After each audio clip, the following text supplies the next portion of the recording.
بڑے عام فہم سوال ہیں اور کوشش یہی کہ ذرا آسان زبان میں ہم لوگوں کو سمجھا سکیں. زیادہ ٹیکنیکلٹیز سمجھ نہیں آتی لوگوں کو. اس وقت صورتحال اگر میں سم اپ کروں، پیٹرول 210 روپے لیٹر، بجلی 25 روپے یونٹ، گیس 45% اضافہ. اس ہفتے یہ 3 بڑی ڈیولپمنٹس ہوئی ہیں. حکومت نے یکمشت بہت زیادہ قیمت بڑھائی ہے. کیا یہاں پہ ان قیمتوں کے بڑھانے کے بعد کچھ چیزیں سٹیبلائز ہوں گی یا ان کی اور قیمتیں بڑھیں گی پیٹرول میں، بجلی میں، گیس میں؟ یہ تو ابھی آپ کے کووڈ کے 2 ڈوزز لگے ہیں، ابھی بوسٹر باقی ہے. تو بوسٹر کے لیے تیار ہو جائے. شاید وہ ایک لگے بوسٹر یا دوسرا بوسٹر لگے گا آپ کو. تو یہ پیٹرول کی قیمت آج 210 روپے ہے. یہ غالباً بہت جلد اس مہینے کے آخر تک یہ 260 کے قریب ہوگا پر لیٹر. اچھا، تو آپ ابھی تیار ہو جائیں اور سامنا کرنے کے لیے، کیونکہ باقی کیا ہے. ڈاکٹر صاحب، پھر 260 روپے جو لیٹر ہے، کیا یہ کوئی بھی حکومت ہوتی تو اس کو اتنی ہی قیمت بڑھانی پڑتی، یا کچھ مس مینجمنٹ بھی ہوئی ہے، یا پھر یہ چونکہ بین الاقوامی قیمتیں ہی اتنی زیادہ ہیں تو بس پھر یہی قیمتیں ہوں گی اس وقت، اس سے بس گزارا کریں؟ میرا نہیں خیال ہے کہ اگر کوئی اور حکومت ہوتی تو وہ اتنا زیادہ بڑھا دیتی. اگر پچھلی والی بھی حکومت تھی، انہوں نے فریز تو کیا تھا، لیکن انہوں نے یہ بھی کہا تھا کہ ہم اپریل کے مہینے میں ریویو کریں گے. اور ان کی یہ ایکسپیکٹیشن تھی کہ اپریل میں ہو سکتا ہے کہ یوکرین اور رشیا کی کرائسس کے بعد تیل کی قیمت عالمی منڈی میں اور بڑھ جائے تو ہم دوبارہ ریویو کریں گے، اور اگر ضرورت مناسب ہوا، ضرورت پڑی تو ہم اس کو پاس آن بھی کریں گے. لیکن کوئی سوچ نہیں سکتا ہے، میرا نہیں خیال ہے کہ جس پاکستانی کہ دل، اس کے اندر دل ہو، اگر دل ہے اس کے اندر میں اور اس ملک سے محبت ہے، وہ یہ کام ہرگز نہیں کرے گا. میں بہت بڑی بات کر رہا ہوں اور بہت سوچ سمجھ کے کر رہا ہوں کہ اگر کسی کو اس ملک سے محبت ہے، عوام سے محبت ہے، تو اتنا بروٹل طریقے سے چیزوں کو نہیں وہ ہینڈل کرتا جتنا کیا. آلٹرنیٹ کیا ہے ڈاکٹر صاحب؟ آئی ایم ایف سے ہم نے کمٹمنٹ کی ہوئی ہے، انہوں نے کہا ہے کہ آپ نے قیمتیں بڑھانی ہے. یوکرین کی وار رکنے کا نام نہیں لے رہی ہے. ایک نئی حکومت آئی ہے، وہ یہ ان پاپولر فیصلے بالکل نہیں کرنا چاہے گی، بلکہ انہوں نے ڈیلے کیا اس بات کو. کیا مجبوری ہے کہ یہ فیصلہ کرنا ہے، یا کوئی اور آلٹرنیٹ ہے جو یہ حکومت ایکسپلور نہیں کر رہی ہے؟ یہ کیوں اتنا مشکل یہ فیصلہ کریں گے اس وقت، اور کیوں اتنی گالیاں کھائیں گے لوگوں سے؟ دیکھیں،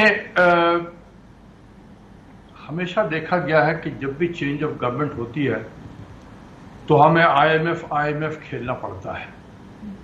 2013 میں جب اس وقت پی ایم ایل کی حکومت آئی تو اس سے پہلے 2008 میں زرداری صاحب کی حکومت آئی، تو وہ بالکل جیسے ہی مشرف صاحب کی حکومت گئی، زرداری صاحب کی حکومت آئی، آئی ایم ایف کی ٹیم نے آنا شروع کیا پاکستان میں، اور وہ لے کر چلے گئے. اس کے بعد 2013 جب ہوا، جب ڈار صاحب آئے، اس وقت میرے نزدیک کوئی ضرورت نہیں تھی ہمیں آئی ایم ایف پہ جانے کی. کوئی $2.5 بلین کا کرنٹ اکاؤنٹ ڈیفیسٹ تھا صرف ہمارا، صرف $2.5 بلین. ابھی تو $20 بلین کی ہم بات کر رہے ہیں، وہ $2.5 بلین تھا، ضرورت نہیں تھی. لیکن چینج آف گورنمنٹ جانا پڑا. وہ لے کر جاتے ہیں گھسیٹ کر، ہمارے لوگ بھی بالکل تیار ہوتے ہیں جانے کے لیے، وہ چلے گئے وہ بھی. اس کے بعد عمران خان صاحب کی حکومت آئی. آپ نے دیکھا ہوگا کہ انہوں نے اپنی تقریر میں کئی مرتبہ کہا کہ میں خودکشی کر لوں گا لیکن جاؤں گا نہیں آئی ایم ایف میں. لیکن جیسے 2018 میں ان کی حکومت آئی اور ان کو کھینچنا شروع کیا گیا زبردستی، کچھ کیبنٹ میں لوگوں کی پلیسمنٹ کی گئی اسٹریٹجک جگہوں پہ، اور کچھ ان پہ پریشر ڈالنا شروع کیا، وہ نہ کرتے ہوئے بھی چلے گئے. اب انہیں اس کا احساس پورا تھا کہ جا کر ہم نے کتنی بڑی غلطی کی ہے. وہ بالکل تیار نہیں تھے. اب اگلا جو 22 سپٹمبر 22 یعنی کہ سپٹمبر کے مہینے میں یہ موجودہ آئی ایم ایف پروگرام کا ٹینیور ختم ہو رہا ہے. انہوں نے بالکل نہیں کرنا تھا. تو یہ کیسے ہو سکتا کہ بھئی آپ نہیں جائیں گے آئی ایم ایف میں؟ اگر آپ نہیں جانے کے ارادے رکھتے ہیں تو آپ کو ہم اٹھا کے پھینک دیں گے. پھینکا گیا. اب جو حکومت آئی ہے ابھی سپٹمبر تک اتنے زیادہ حالت کو خراب کر دیں گے، ابھی نوٹ کر لیں میرے الفاظ، اتنے زیادہ اور حالات خراب کریں گے کہ اس وقت ہوگا کہ اب تو ہمارے پاس کوئی چارہ نہیں ہے آئی ایم ایف کے جانے کے بغیر. پھر ہم آئی ایم ایف میں جائیں گے اور 2025 تک کے لیے جائیں گے. یہ آج لکھ لیں، اور جب جائیں 2000 چیز شروع ہو جائے سپٹمبر کے مہینے میں، تو پھر آپ یہ میرے اس الفاظ کو دوبارہ ریپیٹ کیجئے گا اپنے پروگرام. ابھی ہم نے بہت ساری شرطیں آئی ایم ایف کی مان لی ہیں ڈاکٹر صاحب، جس میں قیمتیں ہم نے بہت زیادہ بڑھائی ہیں یکمشت. خراب کرنے کے لیے کیا گیا ہے نا یہ ساری. تو اب کچھ سٹیبلٹی آئے گی، کچھ بریدرز، کوئی سپیس بنے گی، فسکل سپیس بنے گی موجودہ حکومت کے لیے، کیونکہ وہ جو پریشر ہے وہ ختم ہو جائے گا نا، تو وہ فسکل سپیس تو بنے گی نا. اتنا زیادہ قیمتیں بڑھائی ہیں، کوئی بھی سیاسی حکومت نہیں بڑھانا چاہتی ہے. نہیں، آئی ایم ایف میں رہتے ہوئے آپ کوئی بریدنگ اسپیس اور کچھ معیشت میں بہتری اور حالات میں بہتری، یہ کبھی تصور ہی نہ کریں. اپنی ڈکشنری سے اس کو خارج کر دیں اس قسم کے الفاظ، کیونکہ جو ملک آئی ایم ایف میں جاتا ہے وہ برباد ہو جاتا ہے. ہمارے سامنے دنیا میں بہت سارے ممالک موجود ہیں جو 50 سال ہو گیا آئی ایم ایف کے پروگرام میں ہے، اب نکل ہی نہیں سکتے. ہمیں بھی 34 سال ہو گیا ہے، اور تیسرے 3 سال کے لیے مزید یہ تیاری ہو رہی ہے، تو 37 سال ہو جائے گا جب ہم ہوں گے. اس کے بعد بھی ایک ہوگا. یہ بھی آپ کو بتا دوں کہ اب ہم نکل نہیں سکتے ہیں، اور جو حکومت نکلنے کی کوشش کرے گی ہو سکتا ہے کہ رجیم چینج ہو جائے پھر وہاں پر.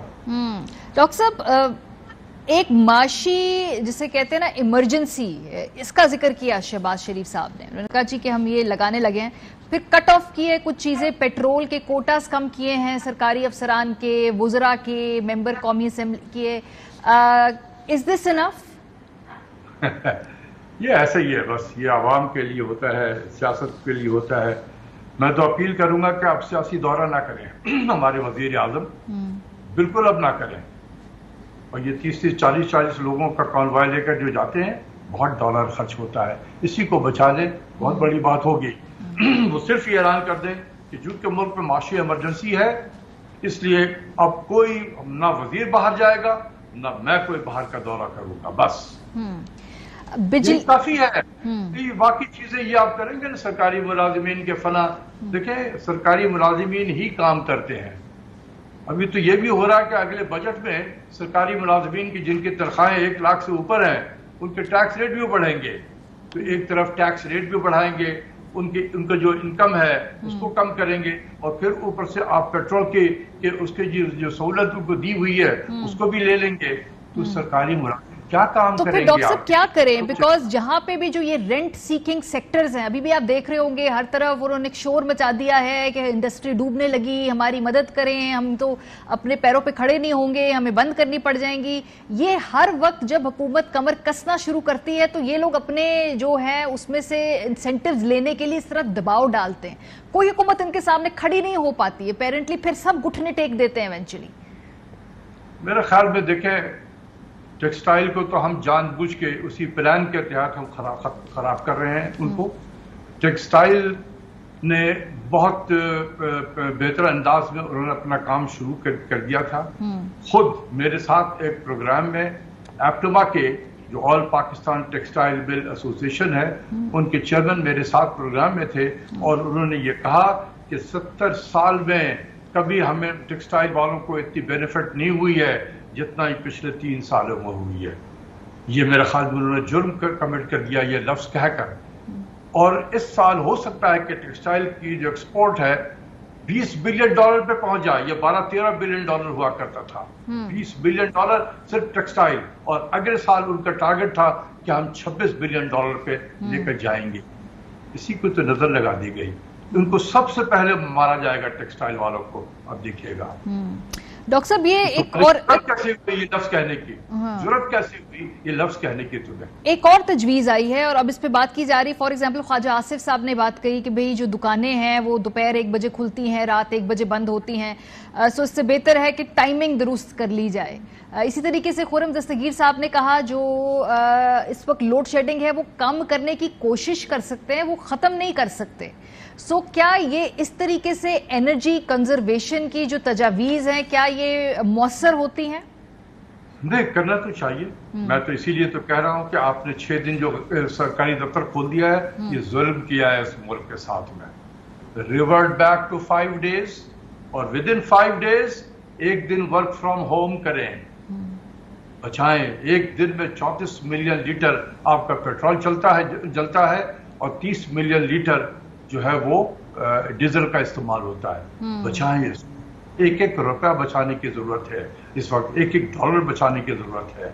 اپنے جو لوگ سفر کرتے ہیں ابھی سمر ویکیشن میں نکلیں گے, $150 ملین آن ایوریج ہمارا مہینے کا یہ ڈالر جا رہا ہے اس ملک سے اس سفر میں. آپ میک دی سفر ایکسپینسو کہ لوگ 10 مرتبہ سوچیں کہ یہ پریجر ٹرپ کے لیے نکلیں گے. ڈالر پاکستان کا جا رہا ہے. اس کو روکے. بہت شکریہ. 2 سال اگر کوئی باہر نہیں جائے گا تو پاکستان میں کوئی قیامت نہیں ٹوٹے گی. میٹنگ کرنی ہے آج کل آن لائن میٹنگ تو ہو رہی ہے. میں آپ کے سامنے آن لائن ہی انٹرویو دے رہا ہوں تو آن لائن بات میٹنگ بھی ہوتی ہے. آپ آن لائن میٹنگ کریں. کوئی ضروری نہیں ہے کہ آپ جائیں پلیجر ٹرپ کے لیے اور وہاں جا کر میٹنگ کریں. آپ بالکل نہ. آپ جس پہ جانا ہے آپ اس کی لائف کو تھوڑا ڈیفیکلٹ بنائیں, ایکسپینسو بنا دیں. جو ڈٹرمنٹ آدمی ہے ٹھیک ہے 3 گنا ٹکٹ کر دیں. اس کو 200% کے قریب آپ سینٹرل ایکسائز ڈیوٹی اس کے ٹکٹ پہ لگائیں. کہنے کا مطلب ہے ڈسکریج کرے اور ڈالر بچائے. اسی لیے میں کہتا ہوں پرائم منسٹر صاحب آپ بھی اپنے سفر جو وزٹ ہے بہت زیادہ وزٹ کر لیا ہے اس چند مہینوں میں. 2 مہینوں سے کم مدت میں بہت وزٹ ہو گیا. روکے. بہت شکریہ ڈاکٹر اشفاق صاحب.